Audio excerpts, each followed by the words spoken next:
15 ఏళ్ల మైనర్ బాలికపై పలుమార్లు అత్యాచారం చేసి ఆ బాలికను సజీవంగా పూడ్చిపెట్టాలని చూసిన సంఘటన ఒడిశాలోని జగత్సింగ్పూర్ జిల్లాకు చెందిన ఓ బాలిక 15పై పలుమార్లు అత్యాచారానికి పాల్పడిన నిందితులు ఆమె గర్భవతి అని తెలియగానే సజీవంగా పాతిపెట్టేందుకు ప్రయత్నించారు.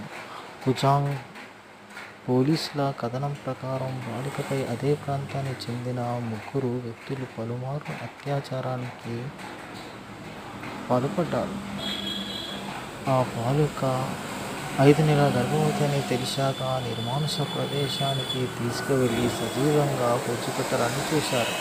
తవ్విన గొయ్యిని చూసి భయకంపితురాలైన బాలిక వారి నుంచి ఎలాగో తప్పించుకొని వచ్చి విషయం ఇంట్లో చెప్పడంతో పోలీసులకు ఫిర్యాదు చేశారు.